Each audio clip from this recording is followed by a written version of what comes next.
Bienvenidos a Extralaboral. Sin filtros, sin normas. El día de hoy nos encontramos con Gise en este capítulo. Era una persona que desde hace pues mucho tiempo yo quería invitar. La tenía como full presente porque conozco su historia y sé que es algo que puede conectar con muchas personas. La verdad, sé que inclusive las personas que la conocen, cuando tiene la oportunidad de poder contarla, pues muchas personas como que nos sorprendemos porque es como la verdadera vivencia de cuando los milagros pasan en tu vida, y ella es la representación de lo más cercano que yo conozco, la representación de eso en la vida de una persona, y por eso precisamente es nuestra invitada especial en este capítulo de Extralaboral.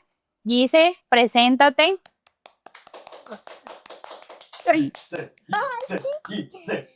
bueno, no, mi nombre es Gise, tengo más de 30, es lo único que necesitan saber. Tengo un hijo de 7 años y nada, pues conocí a Shirley en el mundo laboral y ahora estoy aquí compartiendo una vivencia en el mundo extralaboral para su podcast. Un placer que me hayas invitado y que pues me quieras tener aquí compartiendo mi historia contigo. Como Gise lo dice, nosotras pues nos conocemos del ámbito laboral, y en esas vivencias que uno comparte, pues es que el trabajo es el espacio donde uno pasa como mucho más tiempo de su día, y pues en eso llegamos a compartir esos temas personales que uno se sorprende, ¿no? Porque uno siempre conoce es como el tema full laboral de la persona, lo que hace, cómo se desenvuelve su trabajo, pero cuando se crean esos espacios donde conoces más allá lo que pasa de esa persona extralaboralmente, pues es donde uno verdaderamente conoce la esencia y se sorprende. Eh, para poder abarcar un poquito tu historia, me gustaría que empezáramos, Gise. Yo me la sé, igual siempre que la escucho para mí es como que igual siempre me sorprende, pero me gustaría que empezáramos con conocer cómo es un poquito de tu vida cuando no estás en el trabajo. Bueno, pues realmente cuando no estoy en el trabajo soy mamá, la otra profesión que es 24/7, que no es una profesión sino más como, como un todo en este momento en la vida de uno. Soy también esposa, soy amiga, soy familia, soy mucho en una. No me defino con una palabra, sino que creo que soy todo en un solo ser andante por ahí. Bueno, importante. ¿De dónde eres? Yo soy de La Guajira, Maicao, La Guajira. Y estoy casada con un cachaco. Ella es una guajira con un cachaco. Con un cachaco que tiene un poquito de personalidad de Bueno, un persona. cachaco más costeño que muchos costeños. Que tienes el acento, los ojos y el color de piel los tiene cachacos. Pero es full costeño. Pero tiene full esencia costeña. Bueno, en lo que le gusta, en lo que le gusta hacer, porque sí tiene sus cosas cachacales muy también ahí marcadas. Para empezar y poderle dar como contexto a la gente, porque la historia de Gise, como lo dijimos al inicio, se basa full en ese tema, en su vida personal. Eso no tiene absolutamente nada que ver con algo relacionado al trabajo, sino es su vida personal 100%. Vayámonos a ese momento, cómo y cuándo tú conociste a Cristian. Bueno, Cristian es alias El Cacha. Yo no joda, ¿hace cuánto? Hace como 10 años. Marica, 10 años. 10 años.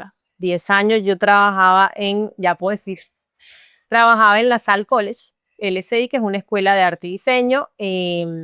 Yo trabajaba en la ciudad de Barranquilla y él, Cristian, venía de Bogotá y pues estaba terminando su carrera como de interiorismo, que es todo lo que tiene que ver con el diseño interior. Y bueno, ahí nos conocimos, ahí coincidimos y todo pasó muy rápido. En 5 meses nosotros nos conocimos y a las 2 semanas ya entablamos como una relación y siempre decimos que a partir de las 2 semanas de salir, ya más nunca nos separamos. A los 5 meses después me propuso matrimonio en Cartagena. A los 5 meses después de habernos conocido realmente, porque todo fue muy rápido. Santi, pero cuando veas esto en unos años. Santi es el hijo de Gise, para aclarar. El amor verdadero a veces pasa así. Entonces, bueno, a veces. A los 5 meses, él me propuso matrimonio y ya en diciembre, no, 3 meses después, yo salí embarazada. Y el embarazo tiene mucho que ver con la historia. O sea, tú conoces a Cristian en tu trabajo. Ajá. Él era estudiante y yo trabajaba, o sea, era como parte del grupo administrativo. A los 5 meses, él te propone, o sea, a los 5 meses de estar saliendo, básicamente a los 5 meses de conocerte, él te pide que seas él te pide matrimonio. Matrimonio. Matrimonio. ¿Y al cuánto tiempo de que él te pide matrimonio quedas embarazada? Él me pide matrimonio en diciembre, yo quedé embarazada en diciembre, enero, febrero, marzo. 3, 4 meses después. Y ahí ya vivían juntos. ¿Cuándo se fueron a vivir juntos? Muy rápidamente. O sea, ahí como al mes. Como al mes, o sea, al mes de conocerse. Ujú. Y a los 5 meses, él te pide matrimonio. Y a los 3 meses, 2 meses de que te pide matrimonio, quedas embarazada. Es un proyecto de vida veloz. Flash. Exactamente. Bueno, y cuando tú quedas embarazada, porque igual quedas embarazada a los 6 meses de iniciar una relación. ¿Qué pasa ahí? Cuando yo quedé embarazada, bueno, antes que nada, cuando conocí a Cristian, aunque todo fue muy rápido, yo tenía claro que el sueño más grande de la vida de él era ser papá. O sea, eso siempre lo tuve claro. O sea, siempre lo dejó Mi claro. sueño siempre fue ser papá.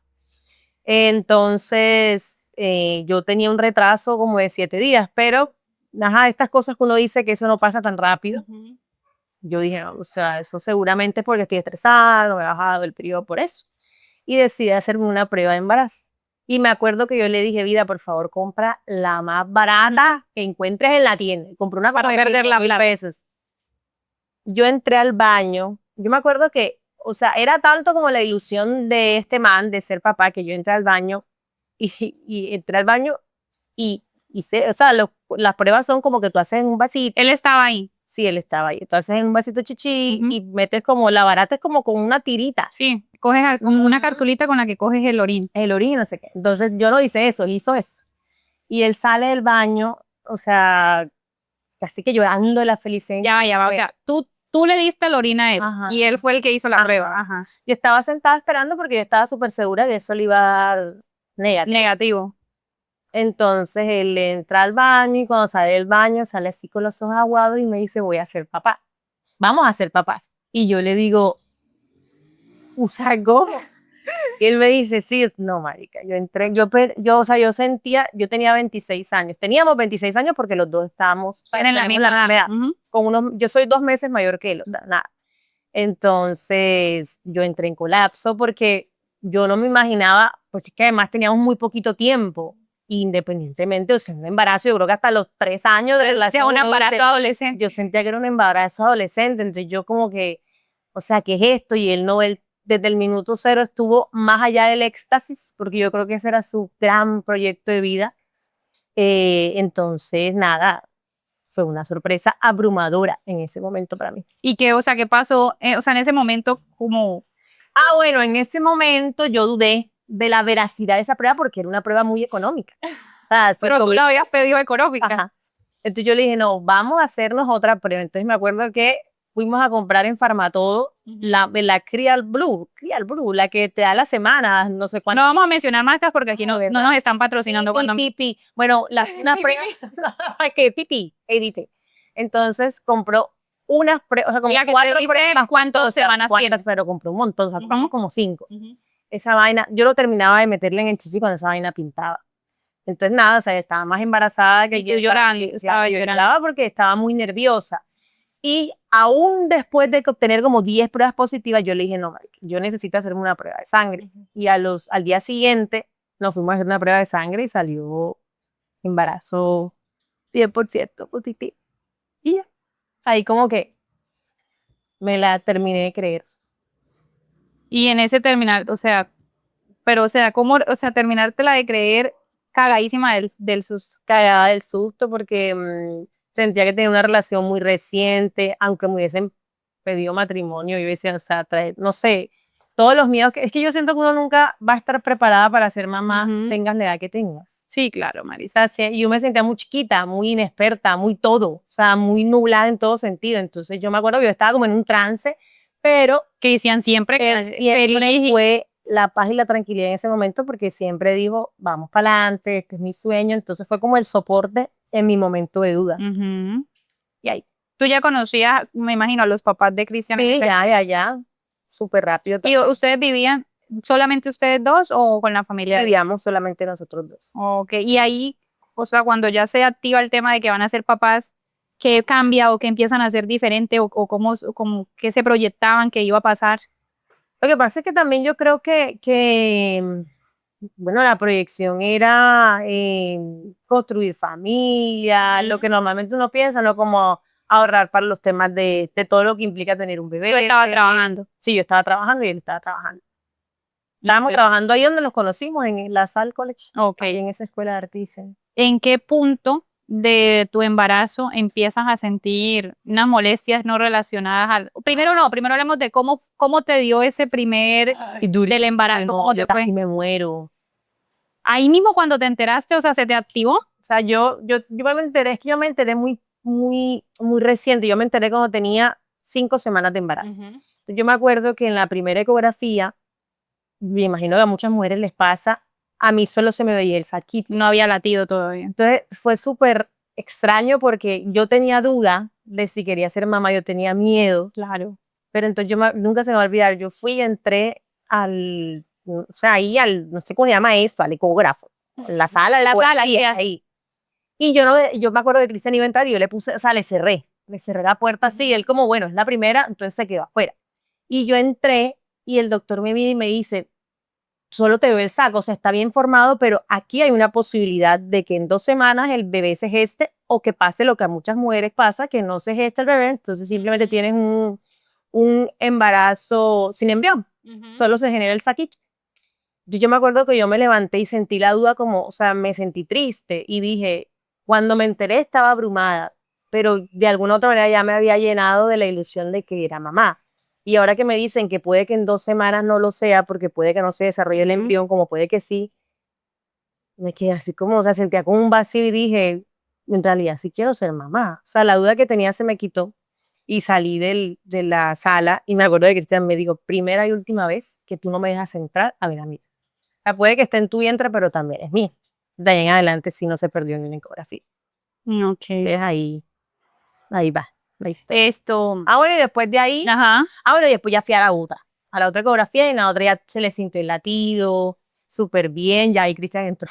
Me imagino. Y ya cuando le escuchas el latido, la vuelta cambia, o sea, es diferente. O sea, ya tú como que dimensionas lo que es tener un ser vivo dentro de ellos. Y ahí aparecieron los malestares. Yo sufrí de vómito, yo vomitaba por todo. Si en algún momento mis compañeras de esa época logran ver y mi jefe de ese momento se portaron 200 de 10. O sea, yo creo que no perdí el trabajo por ellos, porque estuvieron acompañándome, porque me dio súper duro. O sea, el tema, eso se llama y que científicamente eso tiene, o sea, los vómitos pasan, pero cuando son tan reiterativos tienen un nombre, que lo buscamos y lo ponemos aquí. Bueno, Epidermidis gralda. Y a mí me dio esa vaina, entonces yo vomitaba todo el, marica, pero es que yo vomitaba hasta la saliva, era horrible, yo me sentía fatal todos los días de mi vida, todos los días me sentía mal, mal, la gente dice el embarazo no es una enfermedad, y es verdad, no es una enfermedad, pero yo me sentía tan enferma, o sea, era horrible, era como estar con un guayabo eterno, ganas de vomitar, no tenía ganas de nada, me dolía, no, era espantoso, era horrible. Claro, y no, y también igual que llevando los malestares, al mismo tiempo también asumir el tema laboral y pues igual, yo hasta pensé en renunciar. igual tenías como el tema de la ventaja y que igual Cristian estaba como, tenía disponibilidad de tiempo para ir por ti, para que estuvieran como mucho más tiempo juntos. Y después de eso, ¿en qué etapa del embarazo es donde tú empiezas a sentir que algo está mal? A los 4 meses del embarazo, yo comienzo como con un dolor en la pierna derecha, y comienzo con un dolor, una dificultad para caminar, una dificultad para orinar, para ir al baño, para todo. Pero un dolor como... O sea, un dolor acá, como en la parte, o... no fuerte y que se mete como hacia la parte como el recto, la vejiga. Ok. Entonces, nada, comenzó ahí. Y fui al médico y me dijeron, no, tú tienes un acceso perianal. Los accesos perianales nacen en esa zona, en la zona perianal, que a veces es de pronto porque se te una glándula, entonces lo drenan y listo. Eso es como lo que está entre el medio de la cola en el huesito, que donde termina, donde inicia como el tema del ano y eso. Okay. Ahí. Entonces, bueno, yo fui, me drenaron la primera vez. Pero para eso te hicieron una cirugía. Como una mini cirugía, si te tienen que dormir, te ponen raquidia. Yo tenía como 4 meses pasar. ¿Te durmieron completa? No, solo raquidia, porque el embarazo con la anestesia Ok. de evitar. O sea, la ahí- misma que te hacen cuando te ponen cesárea en la acá, ok. la raquidia. Entonces me durmieron y me drenaron. Pero qué va, o ¿Y sea, los puntos cómo quedaron ahí? los puntos, o sea, bueno, no, esa primera vez me pusieron una cosa que se llama una mecha. O sea, para drenar un acceso lo que hace es que entran, limpian la cavidad, sacan lo que supuestamente es pus, pero yo no tenía pus, porque eso fue un diagnóstico errado. Limpian y te meten como si fuera mucha gasa. Ajá. Y esa gasa al día siguiente te la sacan. Pero claro, la gasa, como el espacio es tan grande, hace adherencia. Cuando te la sacan, se llama mecha. Se llama mecha. Eso es, o sea, tú sientas que te vas a morir. Así que yo sentía que me iba a morir. O sea, entonces después, al día siguiente me la sacaban y eso tiraban. Como que es no sé, un procedimiento. Y ya, y te pueden coger unos puntos o te dejan drenando por doble intención. Entonces, que cierre la herida de adentro hacia afuera o para hacer. Entonces, nada, supuestamente yo me había aliviado. A las 3 semanas volví el dolor. ¿Y cómo fue la recuperación en casa durante esas 3 semanas? No, es horrible porque pues además la zona es incómoda, o sea, es una zona para hacer popó, para hacer pipí, para hacer popó, o sea, es una zona que es traumática e incómoda para uno.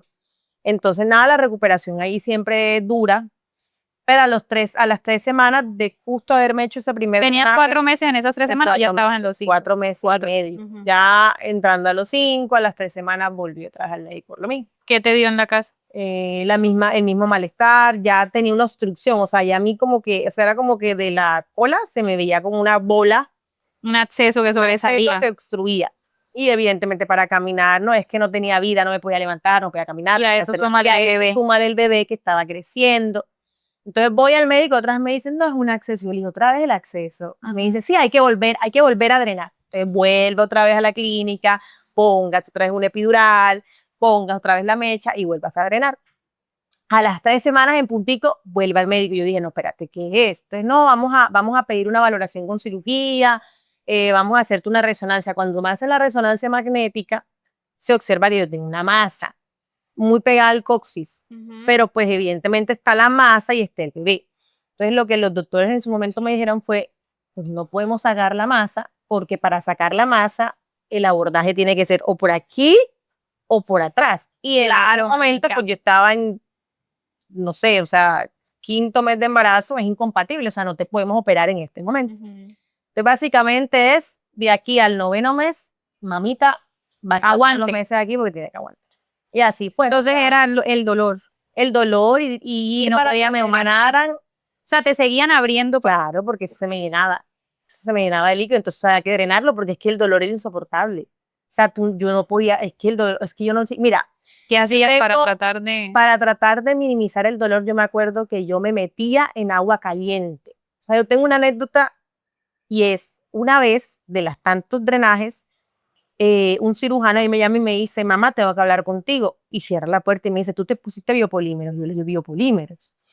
Sí, porque es que antes de drenarte, se me hace raro que la última vez que te drené tú no tenías estas marcas. Y yo le dije, no, pero yo no me he puesto biopolímeros. Y me dice, ¿y esas marcas? Y yo le dije, no sé, eso es quemadura. Y yo le dije, bueno, doctor, yo lo único que hago es meterme en agua caliente porque yo no aguanto el dolor. Él me dije, pero es que estas son quemaduras de 3.er grado. O sea, tú no, o sea, no hay posibilidad de que tú te hayas hecho eso a ti misma. Y yo le dije, pero es que el dolor era horrible. Entonces yo sentía que el calor como que me ayudaba con, no sé, con la inflamación, yo no sé con qué. Y él me dijo, pero es que esto, o sea, no es posible que alguien se haga esto. Y yo le dije, pues doctor, es lo único que me calma. Yo no sé si el cerebro sentía mal dolor con la quemada y anulaba otro dolor, yo no sé, pero yo hacía eso. Yo iba con una poncherita de agua y yo me sentaba en agua caliente para minimizar el dolor. Entonces, bueno, así fue. Ya casi llegando al 9.º mes, me vio un especialista. El especialista que me trata a mí se llama coloproctología. O sea, que son los especialistas como en toda la zona de recto, abdominal, ano, colon, intestino y todo. Y él me dijo como, no, mira, tienes una masa, pero efectivamente en estos momentos no podemos hacer nada, hay que esperar a que se termine el embarazo y después solucionar. O sea, claramente iba a hacer una cesárea para que de ahí era una cesárea. Ajá. Entonces, nada, yo terminé con mi embarazo hasta el 9.º mes. No me enteré, yo salteaban hacia las 38.5 semanas. por cesárea, yo diciendo, Dios mío, bueno, si Santiago nace, de repente milagrosamente se me quite la masa. Pero ahí no sabían la procedencia de la masa, o sea, No, o sea, ahí era una sea, masa que estaba alojada muy pegadita al coxis, que compartía espacio con el feto, con el bebé en ese momento y que pues no se la podía sacar. sí, tú pensabas en ese, bueno, Ese era el diagnóstico, era yo tenga a mi bebé ya. un tumor. Entonces, bueno, cuando yo tuve a Santiago, a mi hijo, a las 3 semanas volví con la incomodidad, se me volvió a llenar, bueno, todos los síntomas. Yo fuimos a la clínica y el doctor era como, no, mira, voy a revisar tu caso en junta médica porque es un caso raro.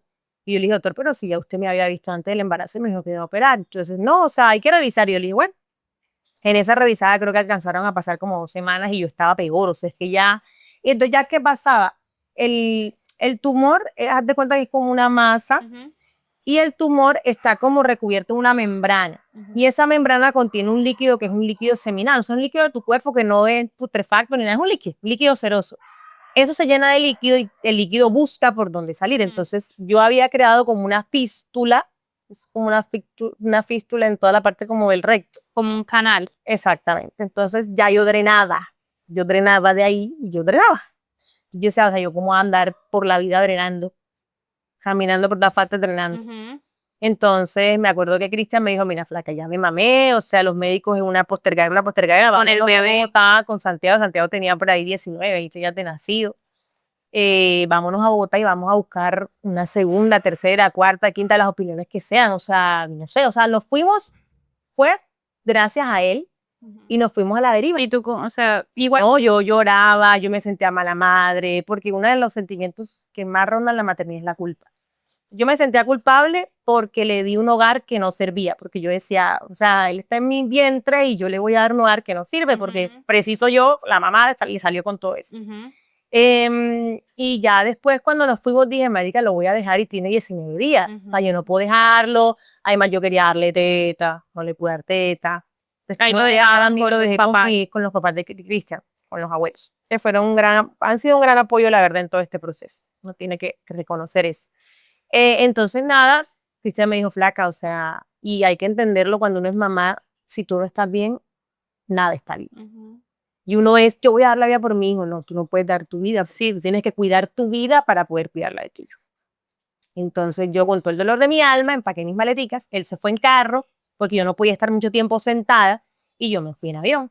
Nos encontramos allá y comenzamos a buscar especialistas. O sea, pero se fue a la de Dios, a la nada, a la de Dios. ¿Tu relación con Dios como? Mi relación con Dios pasó por muchas pruebas en ese momento. En ese momento era una relación extraña. No estaba confiando plenamente porque sentía que sufría mucho, pero iba ahí, porque pues mi hijo salió, gracias a Dios, sano. Entonces nos fuimos y alcanzamos a visitar como a 4 o 5 especialistas de nuestra plata, que eso lo pagamos nosotros. Y me acuerdo tanto que salíamos de un especialista a otro y eran opiniones tan extrañas como que no te vamos a operar, pero no te garantizo tal cosa, es que hay que hacerte más estudios. Y uno decía, pero ¿a quién le hago caso? O sea, ¿qué voy a hacer? O sea, en el mar ustedes ahí gastando plata. Claro, tú no tienes claro cuál es tu rumbo. Y tú drenando igual. Y yo con esa incomodidad y ese dolor, yo me acuerdo tanto que un día entramos a Cristian siempre fue súper fuerte, pero después de que entramos a un médico en particular, que el médico dijo que había una, que si me operaba. O sea, nadie sabía qué tenía Giselle. O sea, ¿cómo te explico? Es que hay, supuestamente era un tumor presato, pero yo siento que ellos, de forma independiente, atreverse a operar a una persona que además ya viene con un historial clínico de 9 meses, de un drenaje, o sea, es como atender a lo que está dañado, que dañaron otros. Entonces, a la final, los médicos, yo siento que tampoco a veces quieren aceptar esa responsabilidad. Entonces, yo era como, puta, llegó esta vieja con esta chicharrón. Entonces, yo me acuerdo tanto que salimos, no me acuerdo de la dirección, porque Bogotá, yo ni me ubico aquí, en Barranquilla, ahora me voy a ubicar en Bogotá. Entonces salimos y el doctor me dijo como que no, mira, yo te puedo operar, pero hay un riesgo de que quedes incontinente, un tema para caminar, te puedo hacer una colostomía. Y yo, una colostomía es que te dan un hueco aquí y te saquen el intestino. Y después te arreglen y yo no quiero eso. Yo me acuerdo que salimos y estábamos como en silencio absoluto, me acuerdo que salimos de esa cita y quedamos él y yo mirándonos en el carro y qué putas vamos a hacer ahora.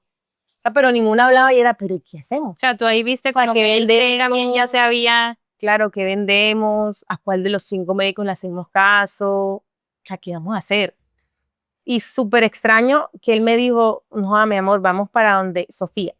Sofía él es cachaco.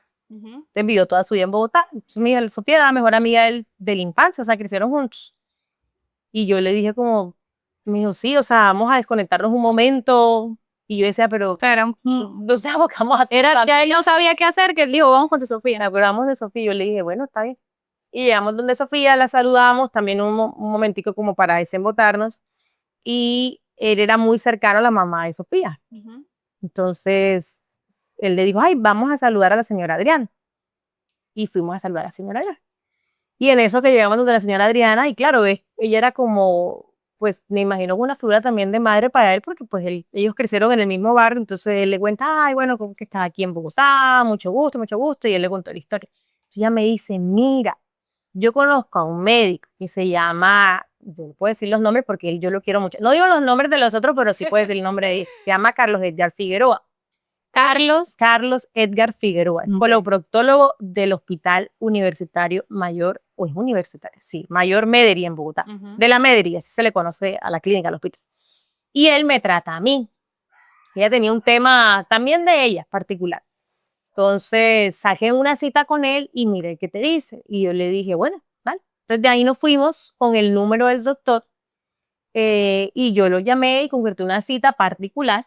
De hecho, fue el más barato de todos los doctores que me vieron. Y él apenas o sea, me acuerdo que a mí me hacían un taxo como para revisarme y yo apenas me tocaban eso, drenaba.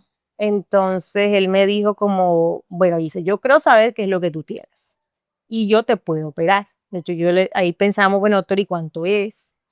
Entonces él me dijo, pero tú qué PDS tienes? Y yo le digo, tengo Sanitas. Él me dijo, bueno, hagamos una cosa. La Mederi atiende Sanitas. Vete el miércoles, yo no me acuerdo qué fecha fue la primera operación, bueno, creo que fue en febrero, por enero, febrero del 2018. ¿Cuánto tiempo había pasado desde que dejaron al niño y estaban en... como 2 semanas. Okay. O sea, la verdad es que trabajamos duro por encontrar una solución. Y él me dijo, vete a la Mederi, me llamas cuando estés ahí, me mandas un WhatsApp, entra por urgencias, tu caso igual lo van a pasar a coloproctología, cuando yo lo tenga, yo no te voy a dejar salir de la clínica hasta operar. Y así pues yo llegué a la Mederi a las 6 de la mañana. Porque era... Entré por urgencia, hice todo mi triaje. Por tu EPS. Por mi EPS y hasta que llegué a él. Y él me operó. Y me operó la primera vez. Entonces me opera, me hace... ¿Y en ese qué diagnóstico es el...? No, el diagnóstico que yo tuve es un hemaratoma presacro o un tumor, una masa presacra. ¿Cómo se forma esa masa? Ajá, resulta que es de origen embrionario. Cuando tú te estás formando en el vientre de tu mamá, todo se forma contigo. Y parte de los intestinos míos, una cosita así chiquitica, quedó por ahí dando vueltas y se alojó o se pegó al coxis. Lo que me explican otros médicos después es que también se alimentaba esa masa del sistema cardiovascular. Entonces, al tú quedar embarazada, el tema del fluido de sangre baja más hacia allá y la masa por eso empieza a crecer. O sea, si la masa se activó conmigo, pero se activa en el embarazo. Con el embarazo. Con el embarazo. Entonces me hacen una primera cirugía, que es un abordaje de Kraske, que te la hace el doctor. El doctor que te pone boca abajo. Pues lo que él me con la cirugía duró un montón de tiempo. Te abren, es como cuando, yo no sé, pero la gente debe estar familiarizada con las operaciones de biopolímeros, que es que te abren como mariposa. Te levantan el glúteo y por el glúteo entran y mueven, quitan. Entonces me quitaron parte del coxis y se trajeron la masa. Esa fue mi primera cirugía. Entonces ahí tuve una recuperación, evidentemente, obviamente te hacen como todo el tema de la cosida, del cierre, y ya pues tienes un tiempo de recuperación, unas terapias. ¿Y todo eso que lo asumió la EPS o sea, bueno, la cirugía sí la EPS, la estancia en Bogotá igual, gracias a Dios, Cristian tenía familia allá y nos ayudaron muchísimo en el tiempo que yo estuve allá y él pues que dejó de trabajar en ese tiempo para acompañarme y para cuidarme a mí en esa primera cirugía, porque después yo estuve en Bogotá como unos 2, 3 meses En esa primera En vez esa primera vez. Yo volví a ver a Santiago cuando tenía como 3 meses. que regresan. Ahí solo te operaron una vez en Bogotá Una y regresan. Yo me acuerdo que yo decía, Dios mío, mi hijo no me va a conocer. Claro, marica. Porque, pues, de 19 y volverlo a ver a los 3. Pero él me reconoció enseguida y estaba grandote y me reconocí, sí, sí, tu manito. Me reconoció enseguida. Entonces ahí, bueno, ya pasa el tiempo, yo me siento bien, pero como a los 8 meses yo volví a hacer, ya uno sabe, o sea, uno cuando vive ese tipo de cosas ya uno sabe. Y a los 8 meses después de esa primera cirugía, O sea, yo duraste 8 meses con duré Santi, Cristian. Ajá. y 8 meses bien y volví con la sintomatología.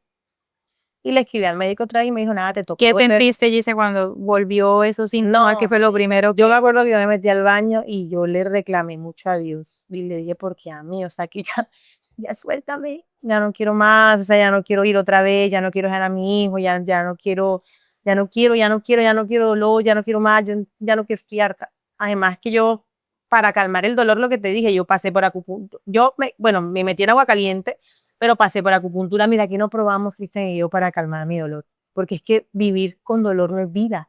Yo vivía con dolor.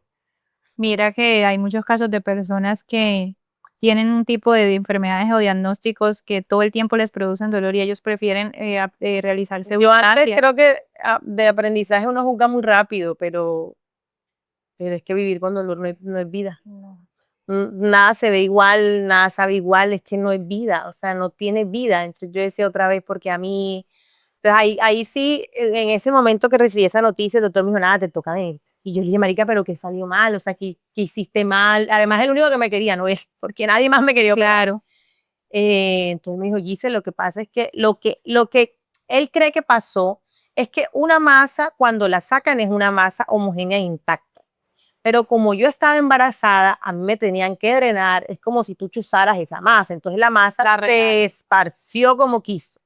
Entonces, claro, cuando él intentó sacar, él dice, yo estoy recogiendo pedazos, pero donde quedó, probablemente se volvió a reproducir. Entonces yo estuve Regresas y te hacen algún... regreso y me hacen exactamente lo mismo. Entonces me dejan más tiempo, quedo ahí otra vez unos 3 meses, 4 meses.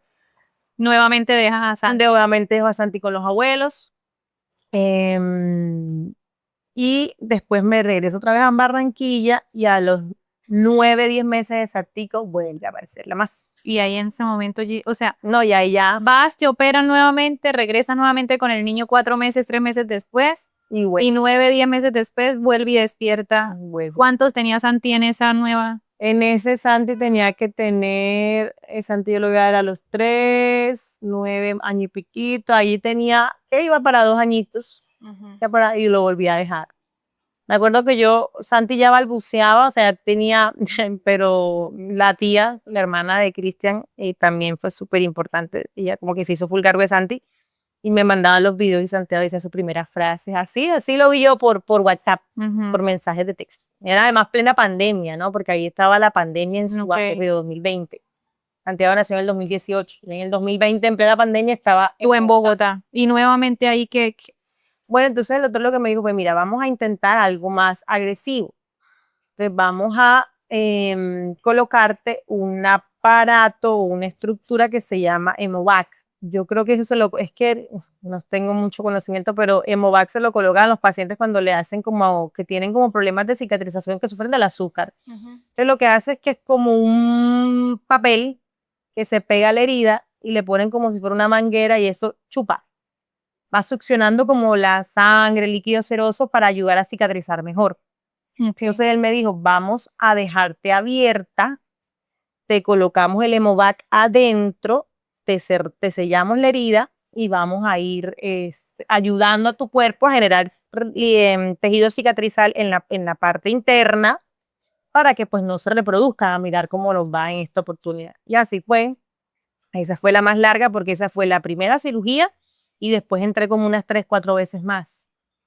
Porque cada semana y media le tenían que cambiarle el VAC. por eso te dejan la herida abierta. Por eso te dejan la herida abierta. Entonces como que te cierran, porque pues obvio, y te sellan al vacío. Y te ponen, salió una manguera que pitaba, pic, pic, pic, y va succionando líquido, sí, líquido seroso, sangre. O sea, es una cirugía que dura días, porque tú duras con ese Exactamente. aparato que es el que, como para minimizar errores. Ujú. Entonces, eso me lo dejaron, yo creo que estuve en Bogotá casi 4 meses, por ahí más. Y Cristian, para ese momento, ¿cómo estaba? No, yo creo que de las enseñanzas que también me dejó esto es que uno, normalmente, uno siempre ve al enfermo, pero uno nunca pregunta por el cuidador. Y el cuidador es el que lleva más carga física, emocional y económica. A todo el mundo lo llamaba, ¿y cómo está? Y él, marica, tengo 6 horas aquí esperando, 7 horas, nadie me dice si está bien, si está mal, si está viva, si no, y nadie pregunta cómo estoy yo. O sea, eso lo he entendido con el tiempo. Claro. Tú estás pendiente del enfermo, pero Ujú. nunca estás pendiente del cuidador. Y el cuidador lleva una carga emocional muy hijo de puta. Y Pero también él estaba dejando a su hijo, también él estaba dejando a su hija, que era su sueño, que era su que es su sueño ser papá. sí. Y nada, dormidas en el piso. Yo tengo muchas fotos dormidas en el piso, pero Chris siempre afronta las cosas diferentes. O sea, él siempre le pone como la risa al llanto y trata de ver las cosas desde otras perspectivas. Entonces, digamos que fue súper importante en ese momento, además que es muy resolutivo. Entonces ya nos burlábamos y decíamos, ¿cuánto te apuesto a que en 10 minutos te consigo una camilla? Pues además el sistema de salud no de Colombia, o sea, no tenía ni prepagada ni nada, EPS normalito. Entonces sí fueron momentos bastante difíciles y bastante duros para ¿Cuándo, nosotros. en qué etapa de ese proceso pasa lo del carro? Ah, la venta del carro. La venta del carro es una anécdota importante. En la primera cirugía. Ujú. En la ¿Por primera qué pasa cirugía eso? pasa que tú te puedes recuperar de forma natural, pero los médicos, digamos, tienen ciertos antibióticos, pastillas, medicamentos que te ayudan de pronto a que tengas una recuperación más rápida. Entonces nosotros, él se fue en carro, ¿se acuerdas que te conté que él se fue en carro Y tú en avión. y yo en avión? Y el médico le dice, bueno, porque además esa cirugía te deja mucho dolor por la zona, porque estás propensa a infección cuando vas al baño y todo eso. Claro, Entonces, tienes que cuidarte tienes que más. cuidarte mucho. Entonces el doctor le dice como, bueno, ella tiene esto, y él le dice, pero doctor, pero ella tiene mucho dolor, está incómoda. Entonces le dice, listo, pero yo tengo un medicamento, pero no te lo cubre la PS, no te lo cubre el pozo, un medicamento full costoso. Y él dice, bueno, pero ¿cuánto es? Yo no me acuerdo cuánto era, creo que eran como 6 millones, o sea, era un tratamiento. Y él salió, Y tú ahí y yo ahí hospitalizada. hospitalizada, y yo ya no sabía. Y cuando me dijo, no, mi amor, ya ven, cuando se va, cuando vuelve ya no teníamos carro. Me acuerdo nuestro primer carrito, lo vendió y con esa plata compramos el tratamiento. Me dijo como no, o sea, carro en algún momento lo volvemos a Marica tener. vendió carro en un día. Vendió carro en un día en Bogotá. El más resolutivo sí es para enfermedades y contrataciones, los pueden llamar a él.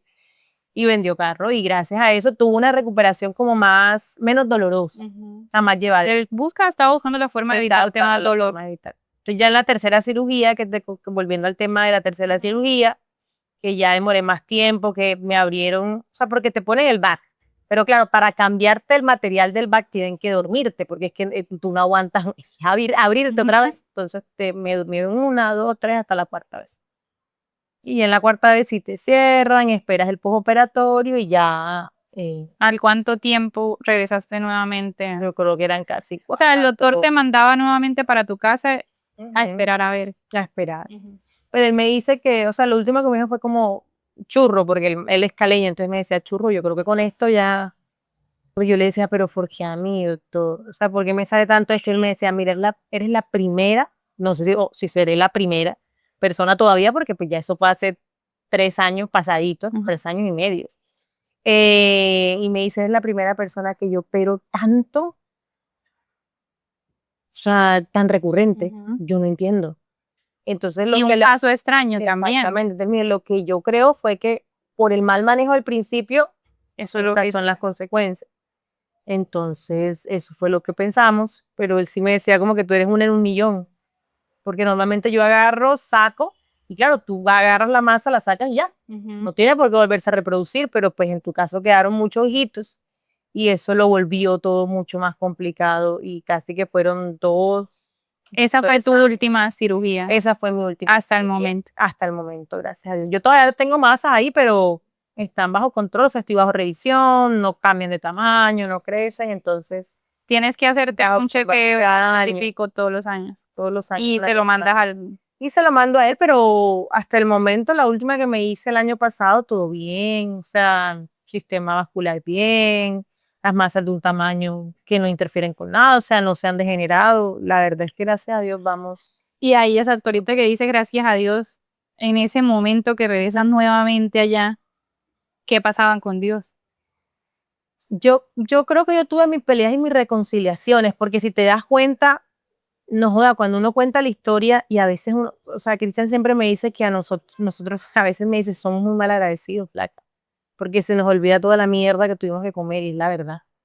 Pero al mismo tiempo, pues, pucha, fuimos a la casa de la amiga de él y la vieja nos dio el nombre del médico que me iba a tratar.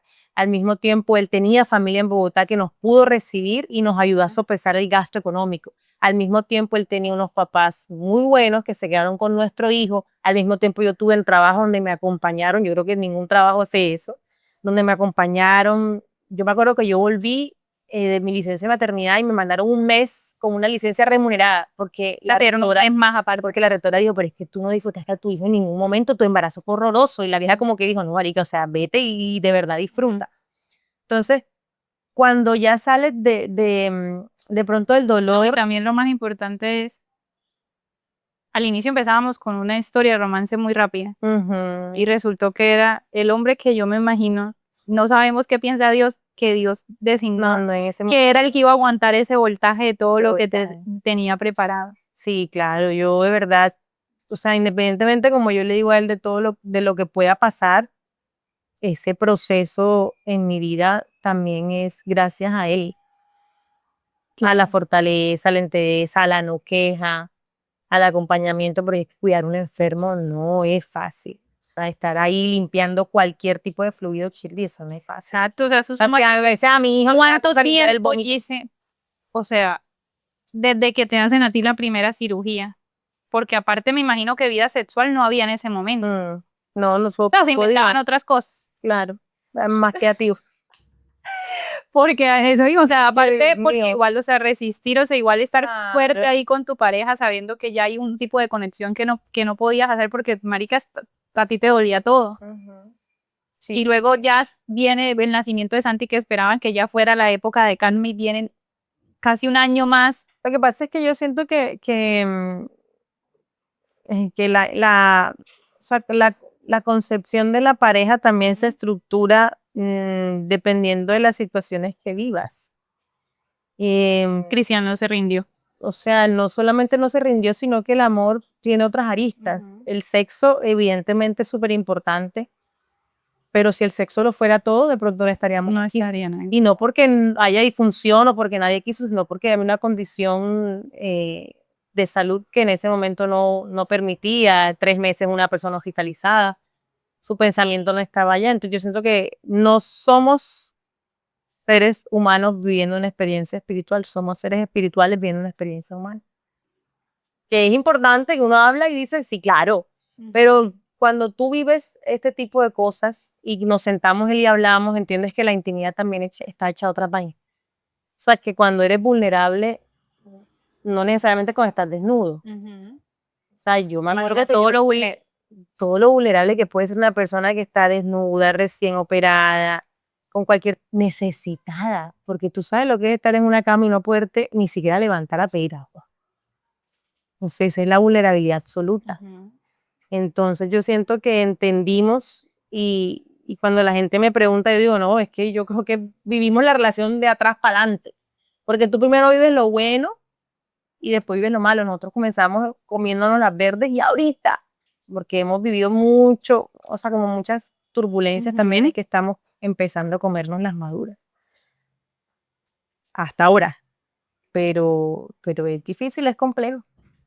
No ha sido un camino sencillo. Y ahora ya, todo es fuertísimo. O sea, es fuertísimo. Es que yo les decía al inicio y que yo siempre igual me concentro porque yo admiro cada una de las cosas que pasan como durante cada evento que viviste y el tema de Santi. O sea, yo no me imagino, tú sabes que también mi sueño es ser mamá y marica, yo pienso en eso y es fuerte. O sea, como que digo, "Uy, Sí, Dios mío, si me vas a colocar pruebas, crea otras cosas, pero no eso, o sea, la separación".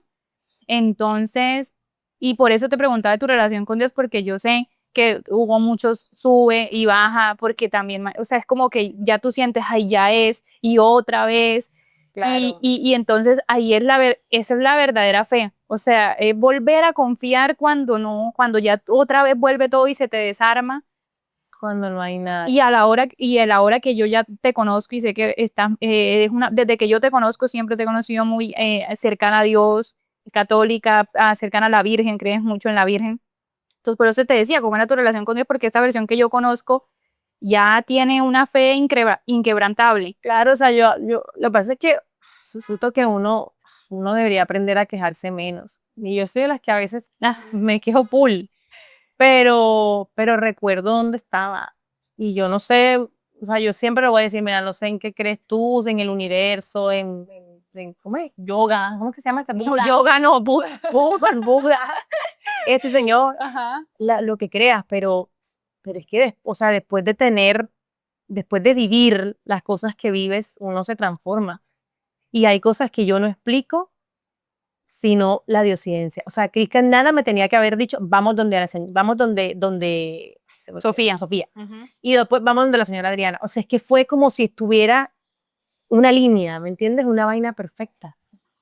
Dentro del puto caos. Entonces aprendí a no quejarme y todavía me toco la cabeza y digo, a ver, recuerda lo que viviste.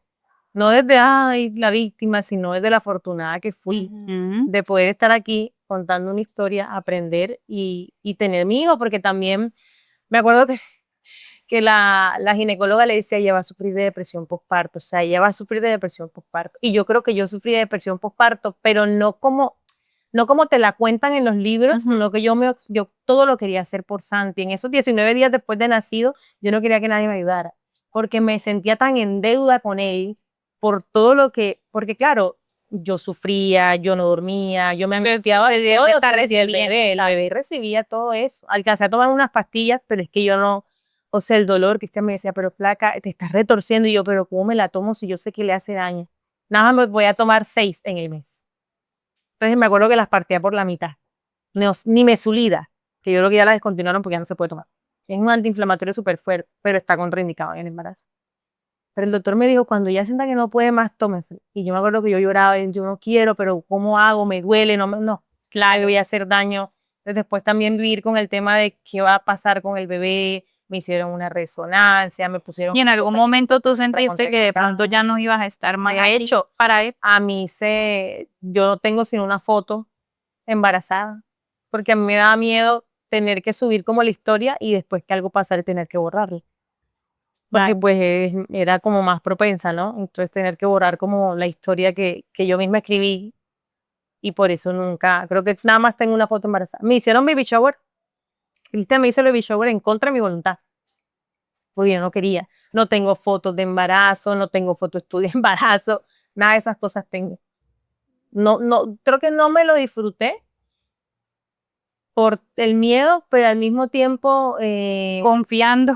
confiando, pero al mismo tiempo siento que en su medida fue perfecto, porque intimé con mi hijo a mi manera y fue diferente, pero ahora mismo lo agradezco, o sea, no lo veo como el de la queja, pero sí como el agradecimiento, pero sí siento que fue una de las etapas más difíciles de la vida.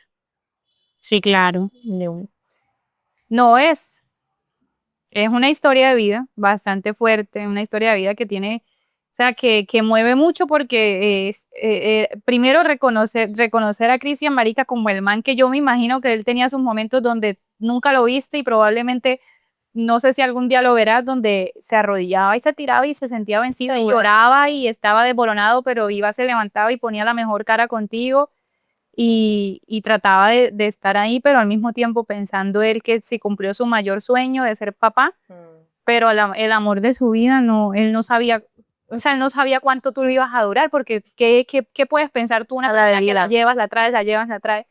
Pero a este punto, Gisen, ya yo que te conozco, en este momento los problemas de Gise es pensar, su preocupación es pensar cuál va a ser la escuela donde Santi va a entrenar fútbol.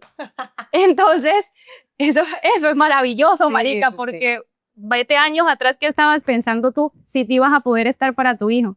Y ahora es donde estas son las maduras, que la preocupación sea eso, que tú digas, necesito una escuela, que sea los sábados, que yo tenga tiempo, o sea, es maravilloso. Sí, yo siento que eso es como, juega cuando uno no puede mirar su vida o pensar en su vida siempre a futuro. Una vez tienes que echar una miradita hacia atrás. No para quedarse en el pasado, sino para valorar más lo que tienes. Lo que tiene, lo que Recordar, ahora que hablo contigo, es recordar lo que tuve que vivir, que a veces me olvida. Y decir, Dios, gracias. Yo creo mucho en Dios, en la Virgencita, porque yo creo que sin ella. Aquí está. Ah, sí. Esto es de Santi, de hecho. Es de Santi, pero yo me adueñé de él. Sin ellos, esto no hubiese sido posible. En lo que tú creas, pero pues por lo menos mi vivencia y conexión personal ha sido con ellos. Entonces, eso es lo mío. Bueno, Gise, qué felicidad tenerte en este capítulo. Ya nos dijeron que quedaban 20 minutos. Ya nos dijeron que la cámara se va a apagar, que la batería se va a acabar, entonces me toca cortarte. Pero no, mentiras, yo sí quería que estuvieras aquí porque, marica, yo lo escuché una sola vez y escucharlo otra vez igualito. Mi nivel de atención no disminuye porque no solamente te recuerda a ti lo fuerte que fuiste y todo lo que pasaste y agradecer la realidad de ahora, sino que a mí también, y me imagino que a las personas que lo estén viendo les permite. Esa es la idea. Y tú eres una persona en tu trabajo que tienes un cargo, pero nadie sabe la historia que hay detrás, nadie sabe la historia que hay personal de la persona. Entonces, precisamente por eso extralaboral es eso. Es todo lo que no somos allá y que nosotros tuvimos que vivir y que uno allá llega a ser un cargo profesional.